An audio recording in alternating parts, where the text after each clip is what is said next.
Hoje, 10 de dezembro, é o segundo domingo do mês de dezembro, claro. E nesse dia é comemorado, é celebrado algo muito especial. Quantos dos irmãos aqui, os visitantes também sabem o que é celebrado nesse dia? Levante aí a sua mão. E o que nós celebramos então nesse dia? É o dia da Bíblia. O dia da Bíblia.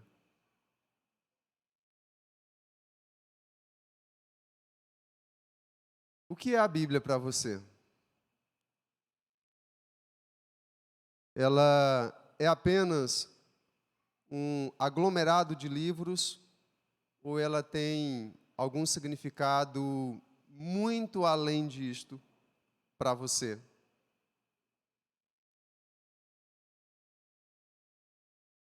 No texto que foi compartilhado nesta noite, Salmo 119, lá no verso 11, diz que o salmista, ele escondeu no coração a palavra do Senhor para não pecar contra ele. Nesse momento, antes da ministração, eu vou fazer um desafio aqui para você, para todos nós, né? Todos nós. O meu desafio é o seguinte: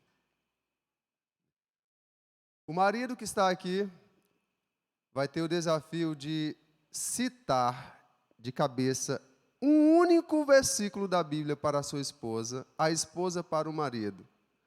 Quem não é casado, está perto de alguém, é um amigo aí, então é um amigo, uma amiga, está aí o desafio também para você. Se você estiver perto aí, então você vai se virar para essa pessoa aí, você vai citar um versículo. Só é para usar o texto aí, pesquisar, se não souber, memorizado. Mas se souber aí, então, está lançado o desafio. Um único versículo. Só um versículo. Somente um.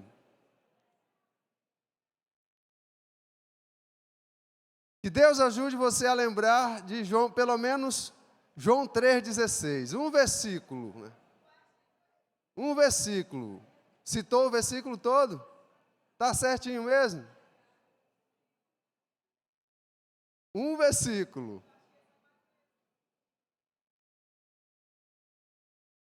Um versículo.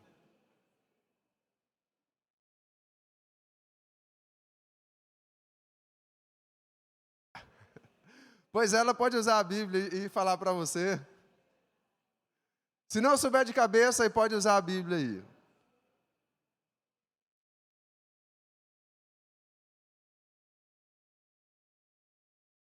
Mas olha, se você fez a sua decisão por Cristo hoje de manhã na escola bíblica, se você se converteu hoje de manhã na escola bíblica, então hoje à noite você já deveria saber um único versículo memorizado. Pelo menos um. Pelo menos um.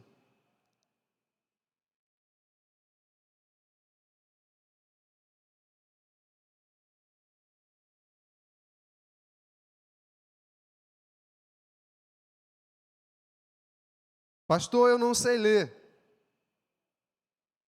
Então, ouça. Pastor, eu não sou bom de ouvir. Então, aprenda aquele sistema, né, o Braille, né? Porque tem a Bíblia também já nessa linguagem.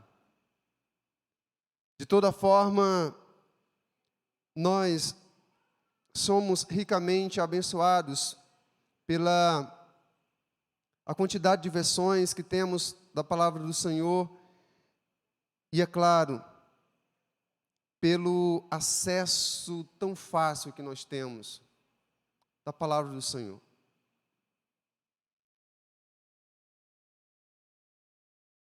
Meus amados irmãos e todos que nos ouvem nesta noite,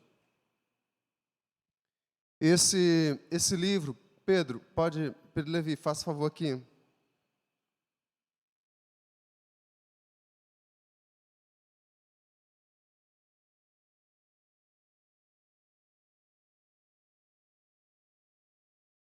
Eu sei que nós temos hoje, a maioria dos irmãos, maioria não, uma boa parte fazem uso da Bíblia eletrônica ou a Bíblia digital, né? É a Bíblia, é a palavra do Senhor também, assim como a impressa. Eu gosto mais da versão impressa, da Bíblia impressa, até mesmo porque eu acredito que diante do que nós estamos vivendo, não vai demorar muito tempo para que essas versões da Bíblia eletrônica, digital, que nós temos acesso, escute, não vai demorar muito tempo para elas serem completamente modificadas, adulteradas, e aqueles que não aceitarem que o seu aplicativo seja adulterado, venha a ser conformado a essa nova realidade que está acontecendo no mundo, então simplesmente serão tirados, serão banidos das plataformas. Por isso, algo muito especial conservarmos ela impressa também. Então, você que está com sua Bíblia aí, levante assim. Se você estiver com ela no tablet ou smartphone, pode levantar também. Glória a Deus, louvado seja o nome do Senhor. Eu trouxe aqui uma Bíblia de uma edição muito especial, né? Ela recebeu o título de a Bíblia de Estudo da Reforma. Todo cristão precisa saber, ou ter pelo menos uma ideia, o que foi a Reforma Protestante, que teve como o seu ícone principal, ou personagem principal, Martinho Lutero. Inclusive, essa Bíblia aqui, ela traz, né, o que os estudiosos chamam de a Rosa de Lutero, né, que era uma marca, né, uma rosa que ele utilizava como seu selo, né, para selar e assinar documentos, né. Então, pode tirar, Pedro, aí de dentro. Vou só mostrar aqui para os irmãos.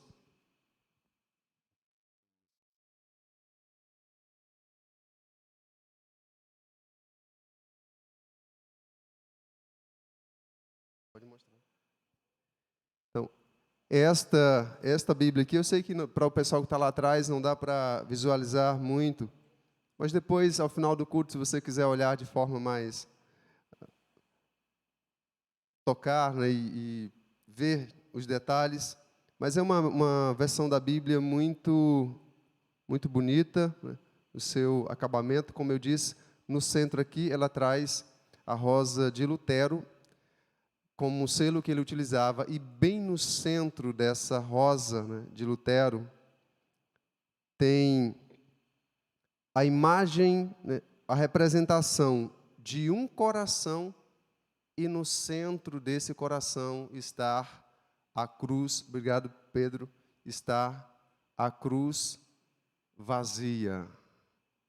A cruz vazia, para indicar que ele havia sido salvo pelo sacrifício na cruz, mas o Senhor que o havia salvo não está mais na cruz, ele ressuscitou para a glória de Deus Pai.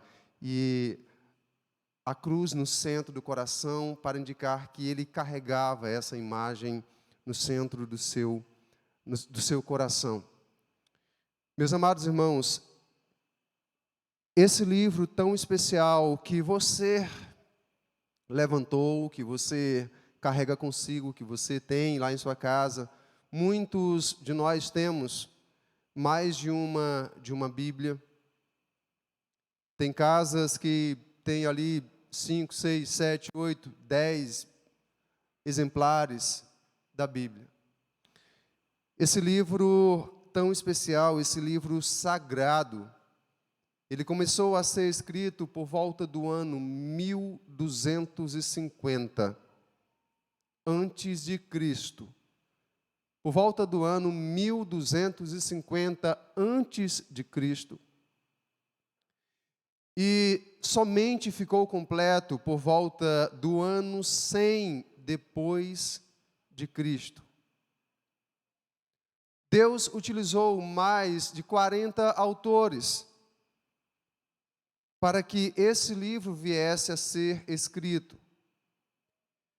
Mas apesar de Deus ter usado 40 autores, nenhum deles falaram da parte deles mesmos.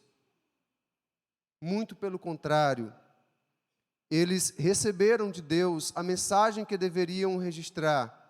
O Espírito Santo de Deus usou esses homens de forma muito especial para registrar a revelação de Deus. O primeiro homem que Deus usou nesse conjunto, nesse grupo de escritores das Escrituras foi Moisés. E o último que Deus usou foi o discípulo amado, João, conhecido como o discípulo do amor, que escreveu Apocalipse. João, além de Apocalipse, escreveu as 3 cartas e mais o Evangelho de João. João, o discípulo amado, o apóstolo, não João o Batista. João Batista não escreveu nenhum livro das Escrituras, ainda que tenha sido um grande profeta, um grande homem de Deus. Só para a gente não nos confundirmos, para entendermos melhor. Esse livro tão especial, ele revela a vontade de Deus para a humanidade, mas ele revela de forma específica a vontade de Deus para a sua vida e para a minha vida. Esse não é um livro qualquer, esse não é um livro comum. Ele é chamado de Escrituras Sagradas. E é conhecido também como a Palavra de Deus. Ele é totalmente inspirado por Deus. Ele é pleno, completo, maravilhoso. Divide-se em 2 grandes partes, Antiga Aliança e Nova Aliança, ou Antigo Testamento e Novo Testamento. É composto por 66 livros. Agora escutem. Por milhares de anos, esse livro tem sido implacavelmente combatido. Desde quando ele começou a ser escrito, homens e mulheres, reis e rainhas, imperadores, homens cruéis, usados por Satanás, se levantaram para tentar banir esse livro da face da terra. Mas até hoje nunca conseguiram, e os que hoje têm se levantado contra esse livro não irão conseguir jamais, porque o Senhor Jesus disse: os céus e a terra passarão, mas a minha palavra jamais passará. Jamais passará. E ainda que algum governante, ainda que algum imperador, ainda que algum homem muito poderoso neste mundo consiga banir todos os exemplares impressos, consiga banir todas as versões eletrônicas, digitais, ele ou eles jamais irão conseguir bani-la do coração dos verdadeiros cristãos, dos verdadeiros salvos, regenerados. Mas aqui há um ponto muito interessante. ela está no seu coração. O salmista diz: guardo no meu coração a tua palavra, para não pecar contra ti. Ela está no seu coração. Pastor, por que tantos homens governantes têm se levantado, especialmente nos dias atuais, para tentar proibir, banir esse livro? Como eles têm visto que nunca deu, todos aqueles que já tentaram não foram vitoriosos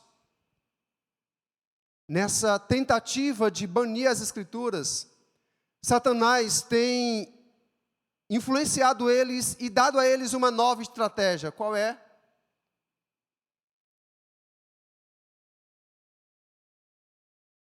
Esse livro contém textos homofóbicos. Essa é a acusação do momento, que está em vigência, está na atualidade. Esse livro tem textos que são homofóbicos. Pastor, quais são esses textos que muitos estão dizendo que são textos homofóbicos? E que eles estão trabalhando ferrenhamente, fortemente, para que esses textos sejam tirados das Escrituras. São textos que condenam o homossexualismo, textos que condenam o lesbianismo, textos que condenam a imoralidade, textos que condenam a prática sexual entre membros de uma mesma família. São esses textos que eles estão dizendo que são homofóbicos.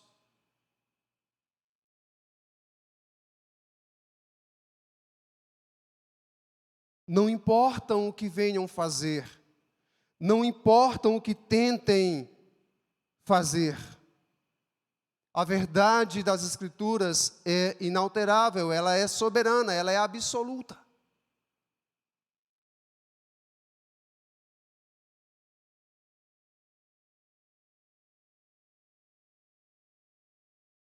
Você e eu precisamos conhecer esta palavra que é tão extraordinária, que é tão especial.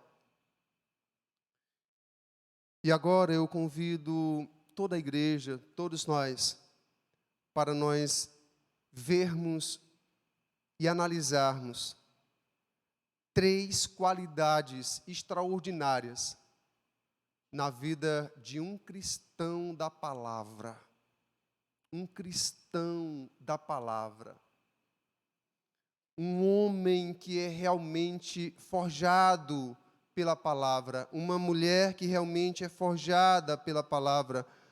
Um jovem cujo caráter, um adolescente cujo caráter é forjado verdadeiramente pela palavra. Assim, eu convido todos para irmos ao livro de Esdras, capítulo 7. Esdras, capítulo 7. Se você conhece a palavra, não vai ter dificuldade em encontrar o livro de Esdras. Ele está no Antigo Testamento.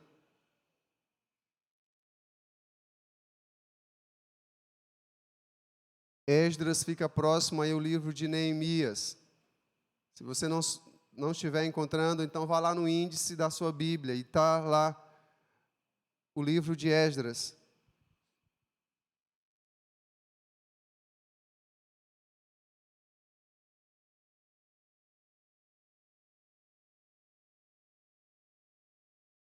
Quem encontrou, diga amém. Observe comigo o versículo 10 do capítulo 7 de Esdras. Esdras, capítulo 7, o versículo 10.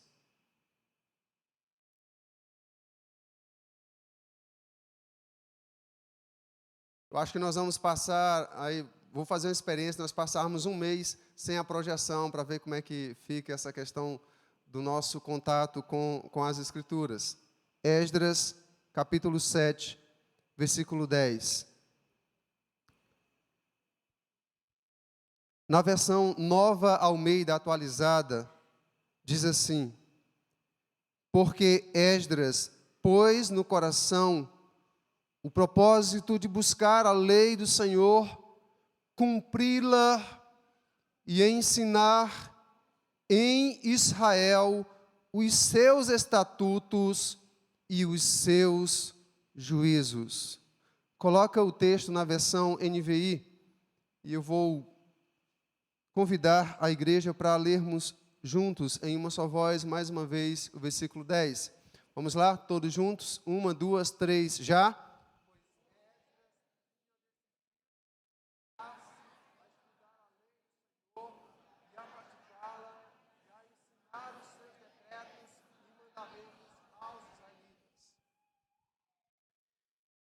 Então, à luz desse texto, desse versículo maravilhoso, precioso da palavra do Senhor, nós veremos aqui 3 marcas, 3 qualidades preciosas na vida de um cristão da palavra. Mas, primeiramente, pastor, quem foi Esdras? Quem foi esse homem notável, esse nobre servo de Deus? Se você observar comigo, um pouquinho antes aí, no capítulo 7, nós temos uma descrição, um relato sobre a origem de Esdras. E o texto nos diz assim: passadas estas coisas, no reinado de Artaxerxes, rei da Pérsia, Esdras veio da Babilônia. Esdras veio da Babilônia. Ele não era babilônico, ele veio da Babilônia. Porque estava naquele império, entre o grupo de judeus que haviam sido levados como cativeiros, ou em cativeiro, como cativos, em cativeiro. Esdras era filho de Seraías, filho de Azarias, filho de Ilquias, filho de Salum, filho de Zadok, filho de Aitube, filho de Amarias, filho de Azarias, filho de Meraiote, filho de Zeraías, filho de Uzi, filho de Buque, filho de Abizua, filho de Finéias, filho de Eleazar, filho de Arão, o sumo sacerdote. Então, Esdras era um judeu. Aqui nós temos a genealogia de Esdras. Os judeus, eles eram cuidadosos em fazer o registro dos seus filhos. Então, aqui no livro nós temos uma descrição de sua origem. Ele era um judeu, descendente de Arão, irmão de Moisés. Arão, que foi o primeiro sumo sacerdote, pertencente à tribo de Levi, a tribo que cuidava do tabernáculo, que cuidava da parte do louvor e adoração nos cultos ao Senhor Deus Todo-Poderoso. Então podemos dizer que Esdras era um levita. Mas aqui em sua missão, Esdras tem a função de sacerdote. Sacerdote era aquele que representava o povo diante de Deus. O texto diz mais, também, aliás, verso 6, ele era escriba, versado na lei de Moisés, dada pelo Senhor, Deus de Israel. E como a mão do Senhor, seu Deus, estava sobre ele, o rei lhe deu tudo o que ele havia pedido. Também vieram para Jerusalém, alguns dos filhos de Israel, dos sacerdotes, dos levitas, dos cantores, dos porteiros e dos servidores do templo. Isto foi no 7º ano do reinado de Artaxerxes, que era rei da Pérsia, que havia conquistado o império da Babilônia. Esdras havia sido enviado pelo rei de volta a Jerusalém para ajudar na construção do templo que Nabucodonosor, o grande imperador da Babilônia, havia destruído com o seu exército. Então, Esdras foi com essa missão de ajudar. Mas, em especial, a missão dele mais específica era de cuidar da parte espiritual, do ensino da palavra de Deus ao povo judeu. O verso 8 diz que Esdras chegou a Jerusalém no 5º mês, no 7º ano deste rei. Ele chegou em Jerusalém no 5º mês do 7º ano que Artaxerxes estava governando o império. Verso 9 diz que Esdras partiu da Babilônia no 1º dia do 1º mês. E no 1º dia do 5º mês chegou a Jerusalém, porque a mão bondosa do seu Deus estava sobre ele. Pergunto aos irmãos para ver se vocês estão comigo. Quanto tempo durou a viagem dele?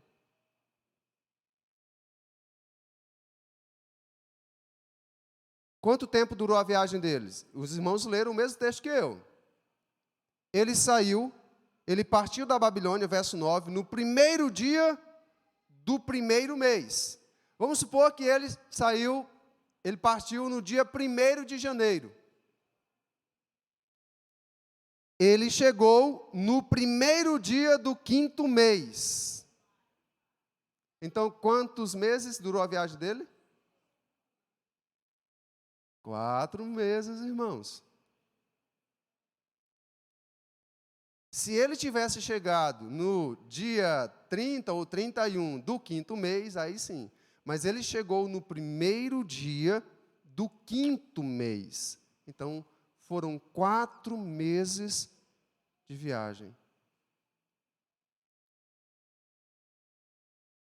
Agora, meus irmãos, vamos ver as marcas de um verdadeiro cristão da palavra.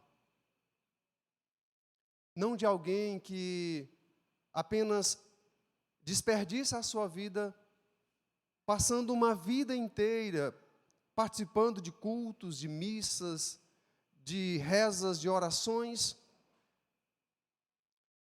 mas que não tem nenhum envolvimento com a Escritura Sagrada, com a palavra de Deus. Quais são, então, essas qualidades? Como eu disse, apenas 3. A primeira delas está logo no início do versículo 10. Volte os seus olhos novamente para o versículo 10. E o texto nos diz que porque Esdras pôs no coração o propósito de buscar a lei do Senhor. Na versão NVI da Bíblia Sagrada, o texto nos diz assim: pois Esdras tinha decidido dedicar-se a estudar a lei do Senhor. A primeira marca, a primeira qualidade na vida de um cristão da palavra é a sua disposição em estudar as Escrituras, em estudar a palavra de Deus.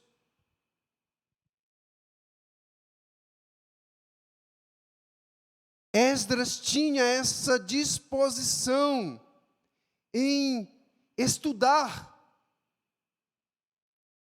a palavra do Senhor. E olha que no seu tempo, a Bíblia não estava completa. As Escrituras não estavam completas como elas estão hoje. No seu tempo, Esdras tinha apenas 5 livros dos 66 que você e eu temos.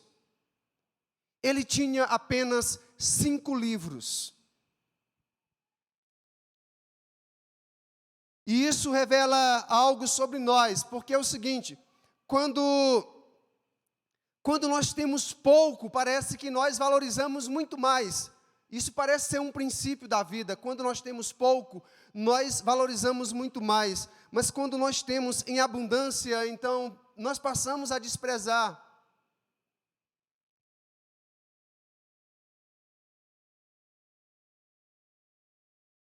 O que foi que o Senhor disse ao seu servo Josué? No capítulo 1, versículo 8. Pode projetar para nós. Josué, capítulo 1, versículo 8. O que Deus disse ao servo dele e o que Deus está dizendo a você, a mim, a cada um de nós hoje. Vamos lá juntos? Não deixe de falar e de meditar nelas de dia e de noite, para que você cumpra fielmente tudo que nele está escrito. Só então os seus caminhos prosperarão e você será bem-sucedido. Eu serei bem-sucedido. Nós seremos bem-sucedidos quando fizermos isto. Disposição para estudar, meditar na palavra de Deus. O que o salmista disse? Salmos 1, um texto bem conhecido.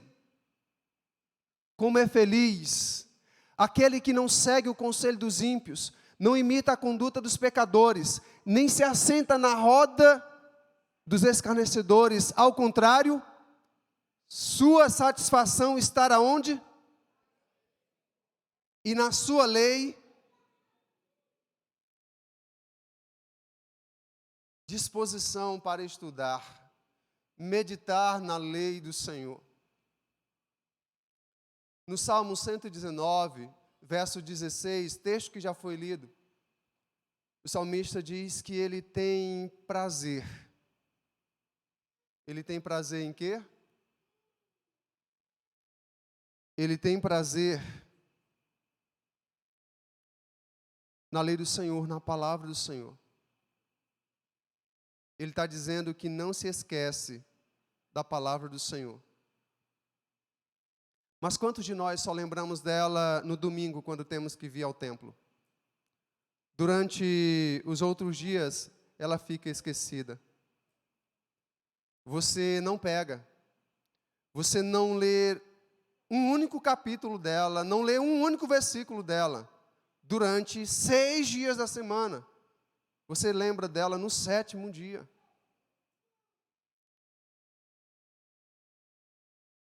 Tenho prazer na tua palavra. Você tem prazer em muitas coisas. Você tem prazer em assistir um filme. E se o filme for bom, não é pecado. É apenas para ilustrar a quantidade de coisas nas quais nós temos prazer. Você tem prazer numa partida de futebol, numa partida de carimba, numa partida de peteca. Você tem prazer numa pescaria. Você tem prazer numa caçada. Você tem prazer na construção de algum projeto seu. Você tem prazer numa plantação de um campo. Você tem prazer em ir ao shopping, participar de um cinema. Você tem prazer. Você tem prazer. Mas não tem prazer na lei de Deus. Quantos de nós que estamos aqui, os que estão nos ouvindo, que estão nos vendo, podem declarar como o salmista: tenho prazer nos teus decretos, nos teus mandamentos. Não me esqueço da tua palavra. Quantos? Quantos de nós? E aí nós estamos batendo no peito e estamos dizendo: eu sou crente, glória a Deus, aleluia. Eu sou cristão, glória a Deus, aleluia.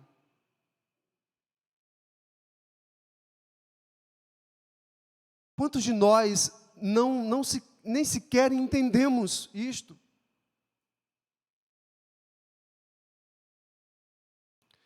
Eu olho daqui e percebo muitos de vocês distraídos, olhando um para o outro, conversando. Eu espero que seja conversando sobre a palavra, sobre o que está sendo pregado. Porque essa palavra que está sendo pregada nos alerta. Em Provérbios 28, 9, ela nos alerta dizendo que quando eu desvio os meus ouvidos de ouvir a lei, de ouvir a palavra, até a oração que eu fizer, ela será abominável diante de Deus.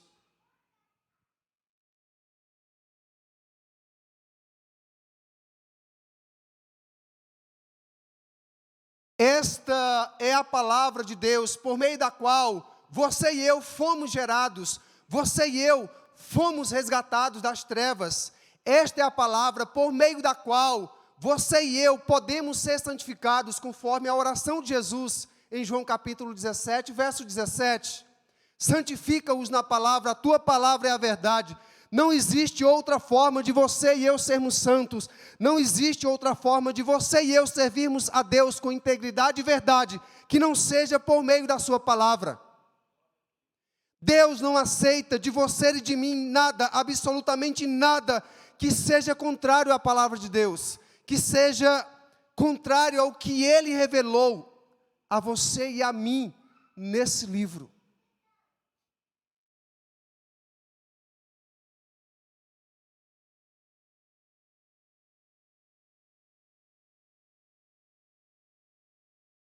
Nenhum sacrifício que você e eu fizermos, nenhuma oferta que você e eu dermos, nenhum dízimo que você e eu devolvermos, se devolvermos com um coração ou com um sentimento de pesar em nosso coração, a palavra já reprova. Isso não terá nenhum valor para você, nem não terá nenhum valor para mim.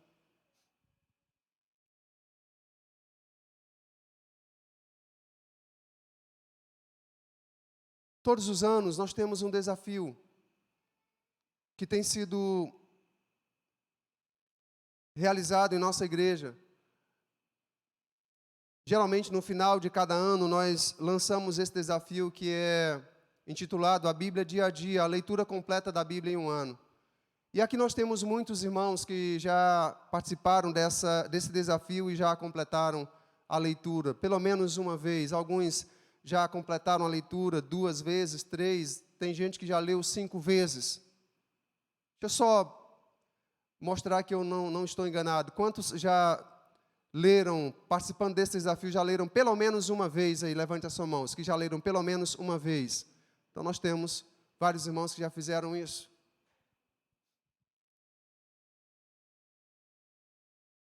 E os outros não são da mesma igreja, não somos da mesma igreja. O que tem impedido você de ler pelo menos uma vez a Escritura completa?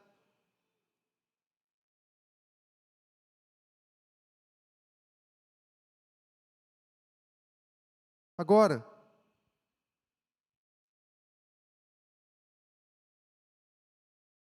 ler e estudar é importante, meditar é importante, mas não é o suficiente. E isso nos remete à segunda marca, à segunda qualidade de um cristão da palavra. O verso 10 nos diz que Esdras tinha disposição não apenas para estudar, mas disposição para cumprir. Não é assim que está escrito? Sim ou não? Sim ou não, irmãos? Pois é. Ele tinha disposição para cumprir,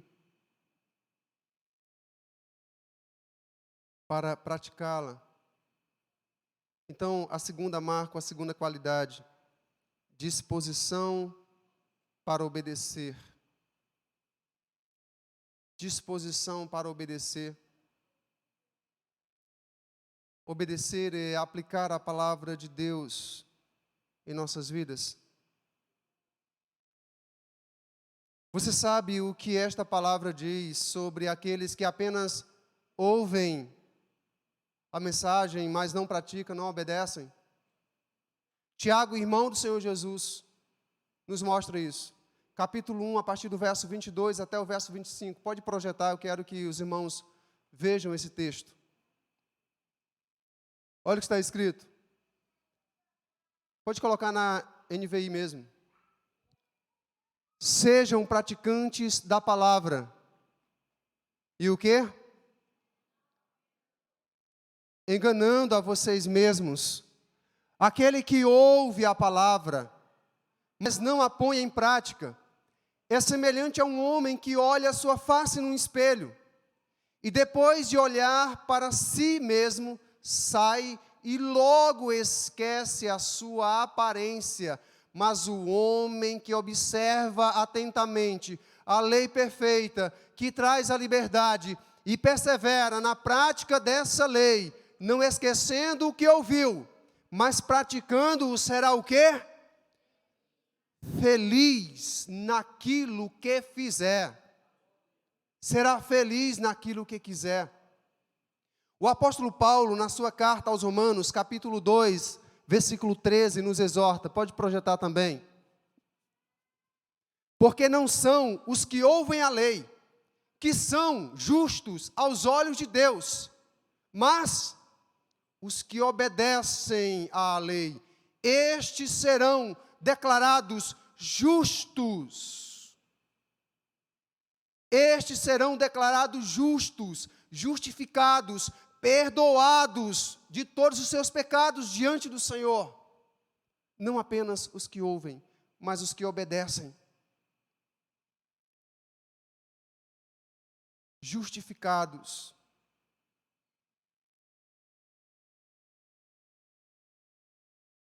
Meus amados irmãos, se eu leio na palavra de Deus, nas Escrituras, e o texto que eu estou lendo me diz que eu devo ser fiel à minha esposa, que eu devo tratá-la com respeito, com honra e com dignidade, e eu faço tudo o contrário, eu estou sendo apenas um ouvinte.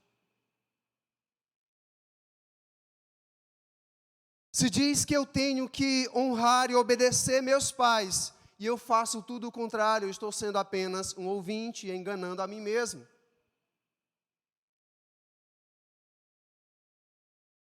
Se eu leio nas Escrituras que eu devo contribuir com o reino de Deus, que eu devo ser um dizimista fiel, que eu devo participar, investir no reino de Deus, mas eu não faço isso, estou sendo apenas um ouvinte da palavra.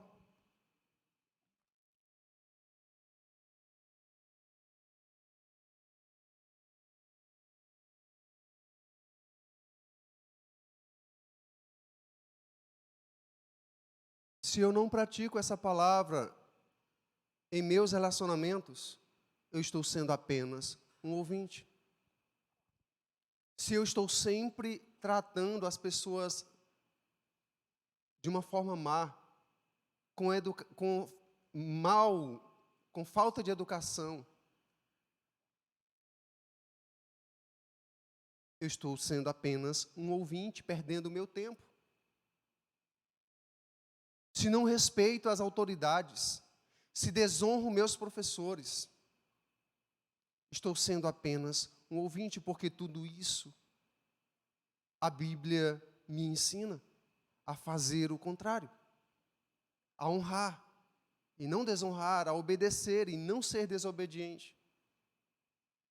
Se eu compro e eu não pago, eu estou sendo apenas um ouvinte negligente, esquecido, porque ela me ensina a honrar os meus compromissos, a comprar e a pagar. Está escrito na carta de Paulo aos Romanos: a ninguém fiqueis devendo coisa alguma, exceto o amor.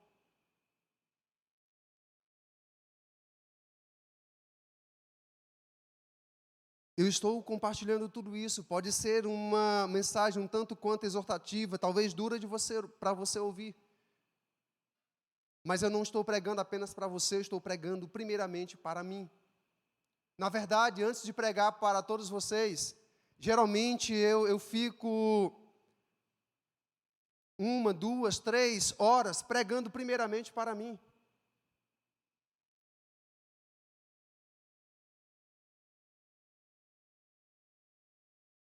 Um grande servo de Deus foi poderosamente usado pelo Senhor. Ele disse: olha, ou este livro afasta você do pecado, ou o pecado afastará você dele.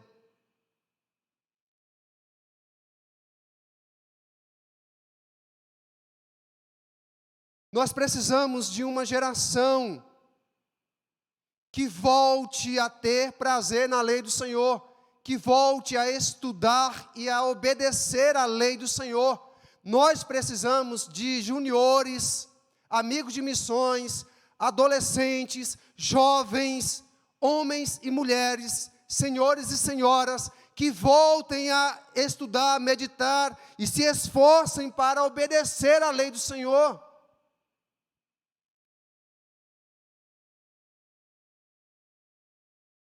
Jesus nos alertou que aqueles que se envergonharem dele e das suas palavras no meio desta geração perversa e corrompida, ele também se envergonhará dessa pessoa na presença do Pai.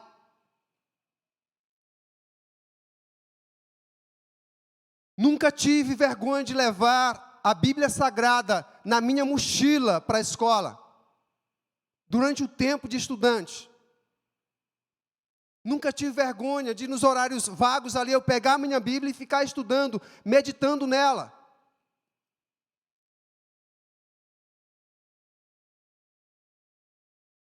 O que estamos fazendo da nossa vida?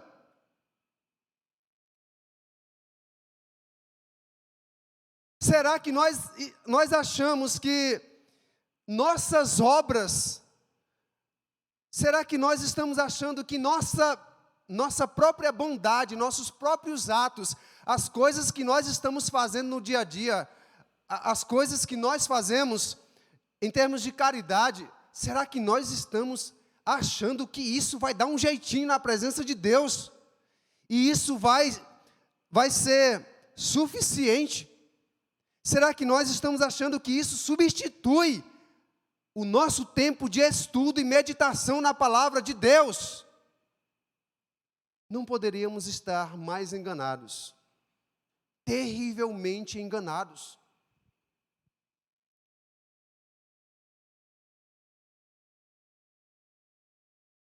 Reunamos um grupo de 10, 20 ou 30 cristãos, perguntemos para eles: quais de vocês estão lendo, meditando e se esforçando para obedecer à palavra de Deus?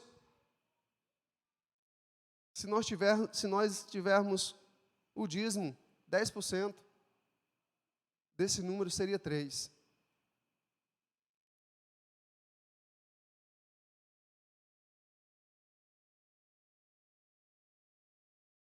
Mas além de obedecer, talvez alguém possa dizer assim: não, mas aqui está tudo bem. Eu estou estudando, meditando e eu estou obedecendo. Existe algo mais. Há uma terceira marca, uma terceira qualidade. O verdadeiro cristão da palavra, ele tem o firme propósito de estudar, de obedecer, mas também de ensinar. Ensinar.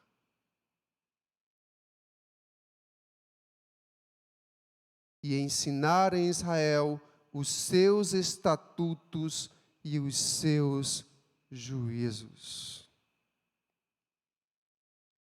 Ensinar. O propósito de Esdras foi ensinar Israel. Quem é o seu Israel? Quem é o meu Israel hoje? Observe comigo, Deuteronômio, capítulo 6.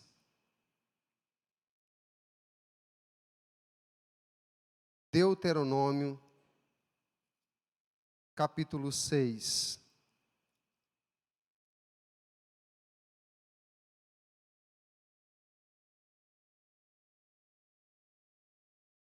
Versículos 6 e 7. Quem é o meu Israel hoje? Se de fato sou um cristão de verdade, quem é o meu Israel hoje? Esdras teve o firme propósito de estudar, obedecer e ensinar a Israel. Mas quem é o meu Israel?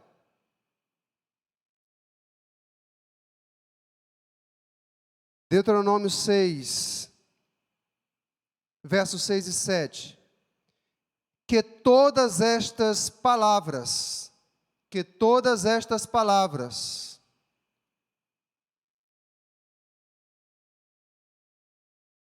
que hoje lhe ordeno, estejam onde?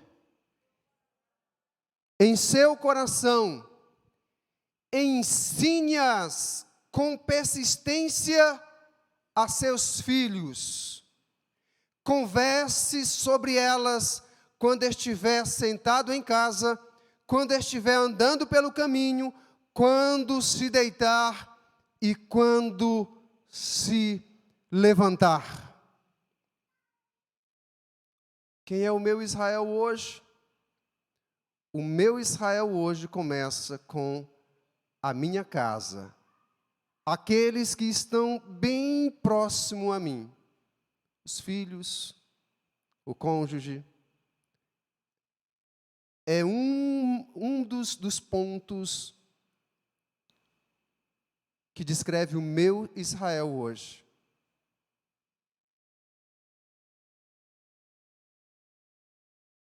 Vá comigo ainda ao Salmo 78. Salmo 78. Quem é o meu Israel? Salmo 78. Povo meu, escute o meu ensino, incline os ouvidos para o que eu tenho a dizer. Em parábolas abrirei a minha boca, proferirei enigmas do passado, o que ouvimos e aprendemos, o que nossos pais nos contaram. Não os esconderemos dos nossos filhos, contaremos à próxima geração os louváveis feitos do Senhor, o seu poder e as maravilhas que fez. Ele decretou estatutos para Jacó, e em Israel estabeleceu a lei, e ordenou aos nossos antepassados que a ensinassem aos seus filhos, de modo que a geração seguinte a conhecesse, e também os filhos que ainda nasceriam, e eles, por sua vez, contassem aos seus próprios filhos. Quem é o meu Israel? Em primeiro lugar, meus filhos, meu cônjuge. Depois, os meus familiares, os meus parentes. Vá comigo ainda à segunda carta de Paulo a Timóteo, segunda carta do jovem Paulo a Timóteo, capítulo 4, segunda carta de Paulo a Timóteo, capítulo 4, a partir do verso 1. Na presença de Deus e de Cristo Jesus, que há de julgar os vivos e os mortos, por sua manifestação e por seu reino, eu o exorto solenemente, pregue a palavra, esteja preparado a tempo e fora de tempo, repreenda, corrija, exorte com toda a paciência e doutrina, pois virá o tempo em que não suportarão, a sã doutrina, ao contrário, sentindo coceira nos ouvidos, juntarão mestres para si mesmos, segundo os seus próprios desejos. Eles se recusarão a dar ouvidos à verdade, voltando-se para os mitos. Aqueles que estão mais próximos, os que estão em volta e aqueles que estão mais distantes também. São o nosso Israel, é o seu Israel, é o meu Israel.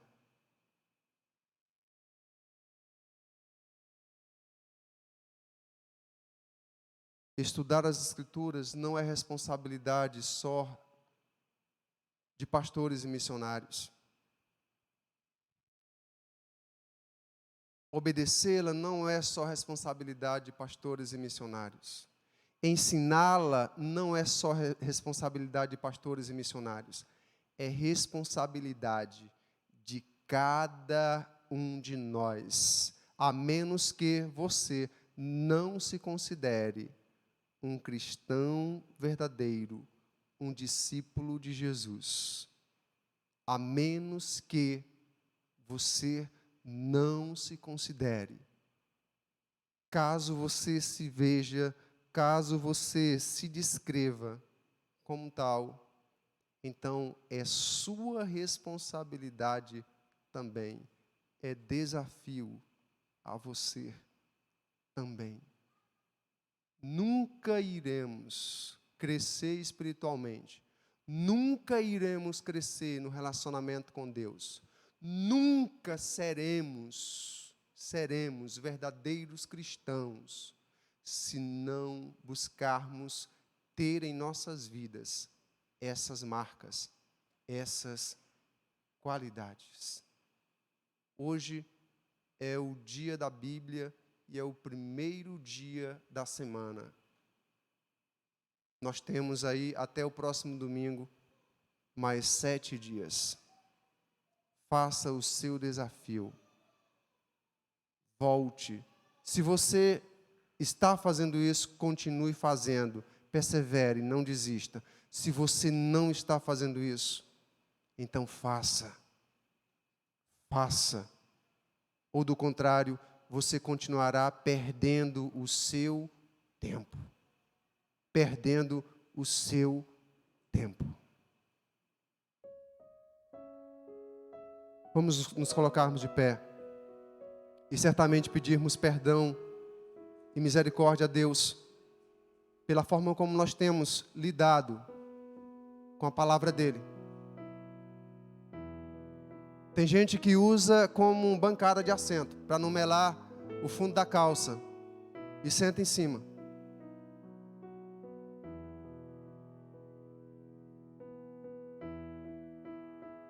Tem gente que usa até para fazer aviãozinho. Arranca uma página, faz um aviãozinho e fica jogando. Que Deus realmente nos ajude. E que Ele reacenda no seu coração, no meu coração, o fogo santo, a paixão maravilhosa pelas Escrituras. Que Ele aumente o desejo profundo no seu coração e no meu coração, para que tenhamos prazer verdadeiro na palavra dEle. Que o prazer na palavra seja maior do que o prazer de comer uma picanha, de nos deliciarmos sobre um pote de sorvete, ou qualquer outra coisa saborosa. Que o prazer seja maior do que assistir um filme de ação, um lançamento lá no cinema. Que o prazer realmente seja extraordinário.